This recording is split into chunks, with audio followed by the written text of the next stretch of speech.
ეუთოს მუდმივი საბჭოს სხდომის ფარგლებში 2008 წელს რუსეთ-საქართველოს ომის მე-17 წლის თავთან დაკავშირებით იმსჯელეს. სხდომაზე სიტყვით საქართველოს საგარეო საქმეთა მინისტრის მოადგილე ლაშა დარსალია გამოვიდა, რომელმაც საქართველოს ოკუპირებულ ტერიტორიებზე უსაფრთხოების და ადამიანის უფლებათა კუთხით არსებულ მძიმე მდგომარეობაზე ისაუბრა. მან ყურადღება გაამახვილა კონფლიქტის მშვიდობიან მოგვარებაზე და საქართველოს სამშვიდობო პოლიტიკაზე, რომელიც მიმართულია ერთი მხრივ ქვეყნის დეოკუპაციის, ხოლო მეორე მხრივ ომის შედეგად გაყოფილ მოსახლეობას შორის ნდობის აღდგენის და შერიგებისკენ. საგარეო უწყების ცნობით მუდმივი საბჭოს სხდომაზე ეუთოში საქართველოს სუვერენიტეტის და ტერიტორიული მთლიანობის მხარდამჭერი მეგობართა ჯგუფის მიერ საქართველოს მხარდამჭერი განცხადება გაკეთდა. ეუთოში საქართველოს სუვერენიტეტის და ტერიტორიული მთლიანობის მხარდამჭერი მეგობართა ჯგუფი გმობს 2008 წელს რუსეთის მიერ საქართველოს წინააღმდეგ განხორციელებულ სამხედრო აგრესიას.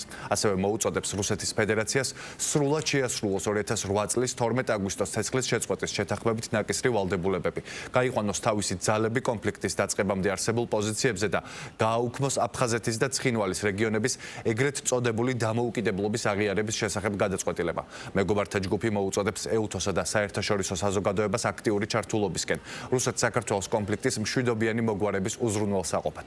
განცხადების დასასრულს ხაზგასმულია ერგნეთის და გალის ინციდენტების პრევენციის და მათზე რეაგირების მექანიზმების მნიშვნელობა, რომელთა დადგენილი წესების მიხედვით ფუნქციონირება სასიცოცხლოდ მნიშვნელოვანია ესკალაციის პრევენციისთვის.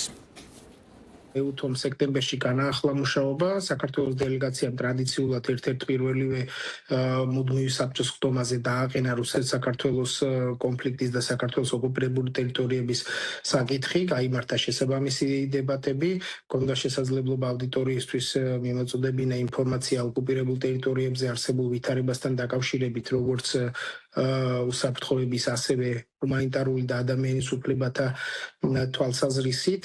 საქართველოს პარტნიორმა ქვეყნებმა გამოხატეს საქართველოსადმი მტკიცე მხარდაჭერა, გაკეთდა სხვა შესაბამისი განცხადებები, მათ შორის მეგობართა ჯგუფის განცხადება, რომლის წევრებიც არიან ევროპული ქვეყნები, ამერიკის შეერთებული შტატები, კანადა.